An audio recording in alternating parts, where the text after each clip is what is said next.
के साथ बीजेपी करने वाली है खेल। किरण चौधरी की राज्यसभा सांसदी पर फिरने वाला है पानी। किरण चौधरी के अलावा कई और दावेदार हैं कतार में। राज्यसभा से कट सकता है किरण चौधरी का पत्ता। धनखड़ कैप्टन अभिमन्यु को मिल सकती है राज्यसभा की सांसदी। संजय भाटिया भी दे सकते हैं किरण चौधरी को कड़ी टक्कर। नमस्कार दोस्तों, मेरा नाम है राज के वर्मा और आप देख रहे हैं रिपोर्टर जी। अगर आपने रिपोर्टर जी चैनल को सब्सक्राइब नहीं किया तो दोस्तों चैनल को सबसे पहले सब्सक्राइब जरूर कर लीजिए।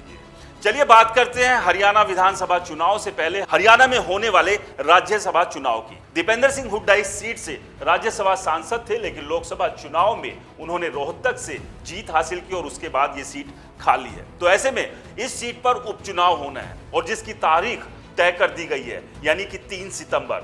और इस तारीख के साथ ही अब तमाम वो नेता जो राज्यसभा की सांसदी के लिए काफी समय से कोशिश कर रहे थे, वो एक बार फिर से एक्टिव हो गए और उन्हें उम्मीद है कि हाईकमान उनके ऊपर भरोसा जताएगा और उन्हें हरियाणा से सीधे राज्यसभा भेज देगा। इस कतार में कई नाम हैं और इस कतार में हाल ही में कांग्रेस छोड़कर बीजेपी में शामिल हुई तोशाम से विधायक किरण चौधरी भी है।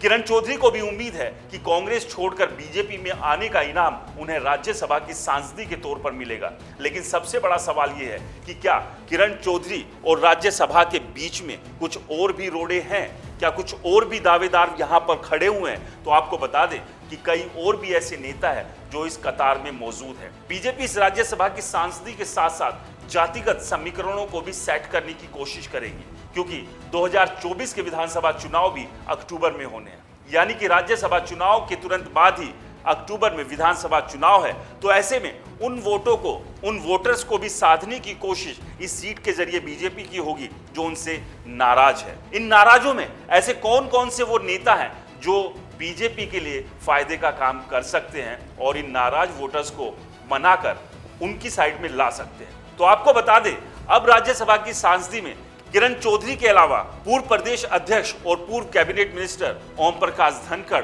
और पूर्व कैबिनेट मिनिस्टर कैप्टन अभिमन्यु का नाम भी शामिल है। बीजेपी इस बात को अच्छे से जानती है कि जाट अच्छी खासे तरीके से उनसे नाराज है और ऐसे में इन 3 जाट नेताओं में से किसे वो राज्यसभा भेजे जिससे कि जाटों की नाराजगी को कुछ कम किया जा सके, क्योंकि जिस तरह के हालात फिलहाल हरियाणा में है, जाटों की नाराजगी को पूरी तरह से बीजेपी कम या खत्म कर नहीं सकती। तो ऐसे में उसे कुछ हल्का कैसे कर ले? तो क्या कैप्टन अभिमन्यु और ओम प्रकाश धनखड़ इसके लिए बेहतर विकल्प हो सकते हैं, या फिर किरण चौधरी ही वो एक ऐसा नाम है जो बीजेपी के काम आ सकता है? तो आपको बता दें, जाटों के अलावा संजय भाटिया जो कि पंजाबी बिरादरी से आते हैं और पूर्व सांसद हैं, वो भी इस कतार में शामिल है। बीजेपी उनके नाम पर भी विचार कर रही है। संजय भाटिया मनोहर लाल खट्टर के खास है और अभी हाल ही में जब लोकसभा चुनाव हुए थे तो उन्होंने मनोहर लाल खट्टर के लिए अपनी करनाल की सीट जो है वो तक उन्हें दे दी थी। तो ऐसे में संजय भाटिया को भी उम्मीद है कि उन्होंने जैसे थाली में परोसकर अपनी सीट आराम से मनोहर लाल खट्टर को दे दी थी, तो अब बीजेपी उन्हें इस कुर्बानी के बदले में इनाम के तौर पर राज्यसभा की सांसदी दे सकती है। तो खैर, तमाम नेता अब कोशिश यही कर रहे हैं कि किसी न किसी के हिस्से राज्यसभा की सांसदी आ जाए और वो हरियाणा से सीधे राज्यसभा में जाकर हरियाणा की आवाज को बुलंद करने का काम करे।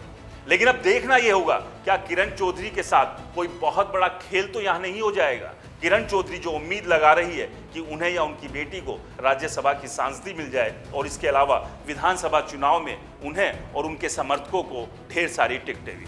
आपको क्या लगता है? हमें कमेंट्स कर जरूर बताएं। रिपोर्टर जी चैनल को सब्सक्राइब नहीं किया है तो दोस्तों चैनल को सब्सक्राइब करना ना भूलें, क्योंकि हम हैं हरियाणा की आवाज।